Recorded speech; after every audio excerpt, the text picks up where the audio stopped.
저희가 2018년도에 17년도 탄핵 이후 대통령이 바뀌면서 18년도에 지방선거에서 저희한테 굉장히 큰 기회가 있었어요. 예. 그런데 그게 다시 22년 선거에서 원점으로 돌아갔거든요. 예. 근데 그게 원점이 아니라 민주당 정치인을 경험해 본 다수의 국민들이 생긴 거예요. 근데 그런 면에서 18년도의 지방선거는 우리가 충분히 준비되어 있거나 그러지 않았어요.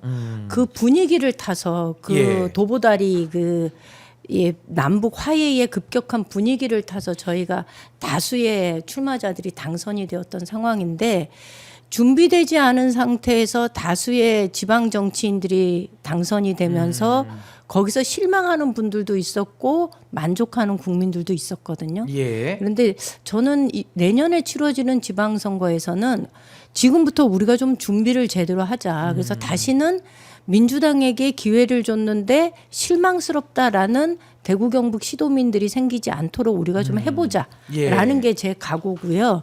그렇게 좀 준비를 한다면 내년 지방선거 이후에 돌파구는 충분히 마련될 수 있다 이렇게 봅니다. 그러니까 내년 지방선거 어떻게 보면 굉장히 또 민주당에는 네. 중요한 그리고 선거 과제가 되겠고요. 이재명 대통령이 지금 기조로 한다면 대구 경북 사람들의 마음도 상당히 많이 돌아올 것 같거든요. 네. 지금도 뭐 여론조사 지표로는 또 TK 지역에서도 또 네. 이재명 대통령에 대한 긍정 평가가 상당히 높게 지금 나오고 있죠. 안 찍어도 예. 기대를 하는 사람이 굉장히 많아요. 저희 가까운 예로 주변에서 그 주식이 오르겠지요? 라고 기대하는 분들을 보면 예, 찍지도 않았으면서 예, 이런 사람들 많아요. 예, 그 기대감을 가지고 이제 한번 좀 저희가 내년까지도 네, 네. 한번 더 준비해야 될 부분들 민주당의 그런 과제도 말씀을 해주셨고 안 그래도 이 얘기를 저희가 이어가려고 했기 때문에 네, 이 네. 얘기를 먼저 좀 인터뷰를 먼저 진행했고요. 의원님은 어제 윤석열 피의자에 대한 구속영장 청구 기사가 딱 떴을 때 네. 좀 어떤 느낌을 받으셨습니까?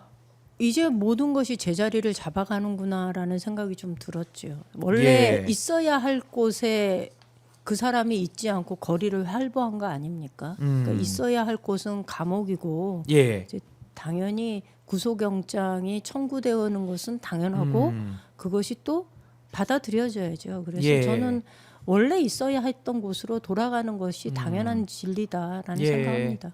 그 조은석 특검이 지금 이제 네. 내란 특검을 맡아서 이제 수사를 진두지휘해 오고 네. 있는데요.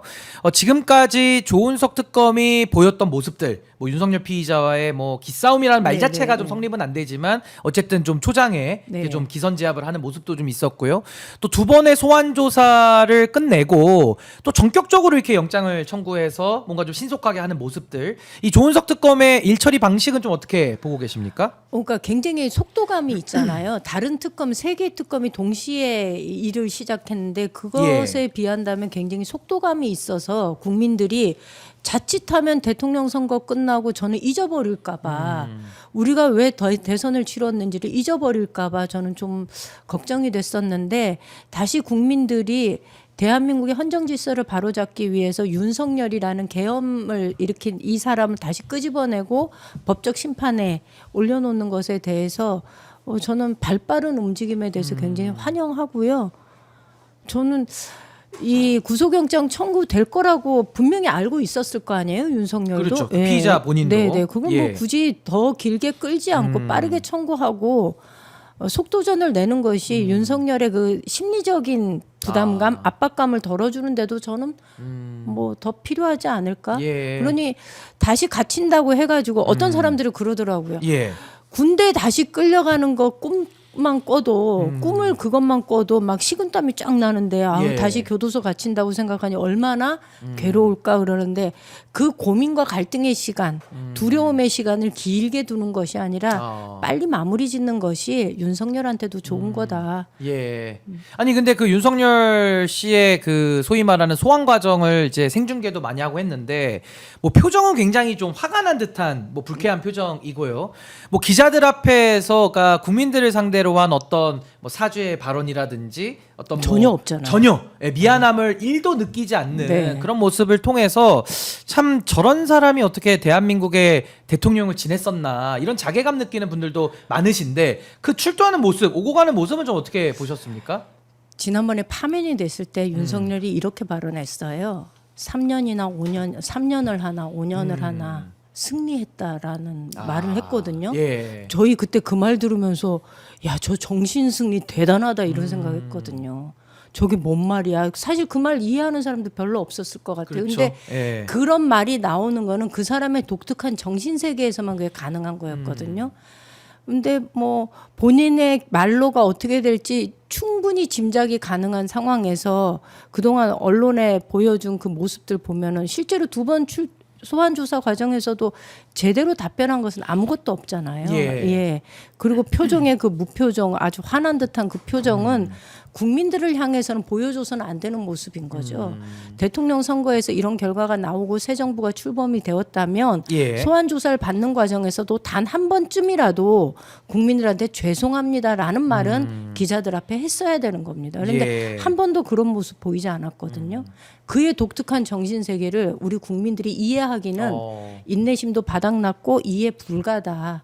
결국은 본인이 지은 죄대로 다시 제자리로 돌아가는 것이 맞다라고 봅니다. 아니 그래서 구속 필요성이 뭐 원래도 충분했지만은 그 검찰에 출석하는 모습을 보면서도 이제 국민들이 이제 더 이상 그 모습 보고 싶지 않다. 아유, 그렇죠. 네, 당연히 이거 구속이 돼야 될 사안이기도 하고요. 굉장히 독특한 정신 세계를 가진 사람이 예, 되는 거죠. 어떻게 그렇습니다. 저런 사람을 우리가 대통령 만들었지라는 얘기가 나올 수밖에 사실 없는. 어제 제가 경북에 있었잖아요. 예.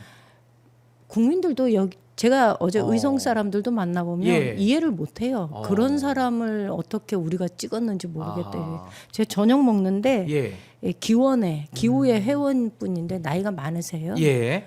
그분도 저한테 밥을 드시다 말고 오셔가지고 참 윤석열 씨 그런 사람이 어떻게 대통령이 되었고 내 손으로 예. 어떻게 그 사람을 찍었는지 이해가 불가하다 이렇게 얘기하세요. 아니 근데 아까 그 잠깐 말씀 나왔는데 TK 지역에서는 지금 윤석열 정권에 대한 뭐 평가라고 할까요? 더 넓혀서는 국민의힘에 대한 평가 그걸 네. 지금 좀 어떻게들 좀 하고 있습니까? 분위기가? 좋을 리가 없잖아요. 네. 사실은 작년 하반기부터 윤석열에 대해서는 그 보수층 지지자들도 손절을 했어요. 네. 예. 그나마 애정을 가지고 있었던 건 국민의힘이었는데 이 국민의힘이 계엄 이후에 보여줬던 모습이 이 사람들이 계속 가짜 뉴스를 보낸 거예요. 카톡이든 뭐든 보내면서 이긴다. 그 뭐 수도권도 결집했다. 뒤집어졌다. 이런 가짜 뉴스를 정말로 지속적으로 공급하면서 선거 끝난 다음에 만나보니까 정말로 이길 줄 알았다 그러더라고요. 실제로 그렇게 많이 믿으셨군요. 예, 그걸 믿었던 거예요. 정말로 이길 줄 알았다는 거예요. 그런데 어쨌거나 졌는데 뭐 차이가 별로 나지 않았잖아요. 예. 그러면 지금의 국민의힘에 대해서 지지를 하냐? 그거는 아니에요. 이제 돌이켜 보니 지금까지 이 상황을 만든 것은 윤석열도 문제였지만 그 과정을 그대로 이게 방치해뒀던 견제해내지 못했던 국민의힘에게도 상당히 있다. 많은 책임이 있다라는 것을 많은 사람들이 알아요.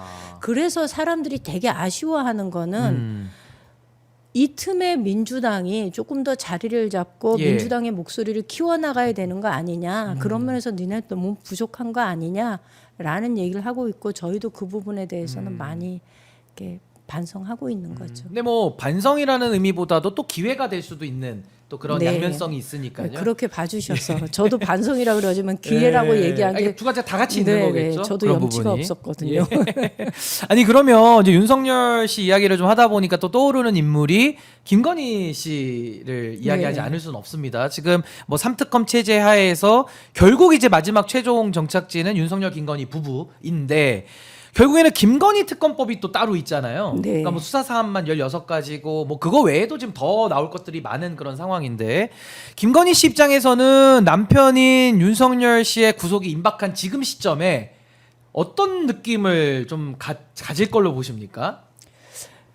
제가 만약에 김건희라면 이게 도저히 감정이입과 상황이 네. 이입은 안 되지만 어쩌자고 이 계엄이라는 걸 제대로 하지 못해서 그러니까 계엄 선포를 몰랐을 리 없다고 저는 봅니다. 충분하게 예. 논의가 됐을 거라고 보고 그런데 이 정도로 허술하게 조직을 장악하지 못하고 대처하지 못했을까 저 액세스 같은 게 뭐 이런 무능의 생각, 끝판왕. 예, 뭐 순화하자면은. 그러지 않을까 예. 예. 순화해서 무능 순화하자면.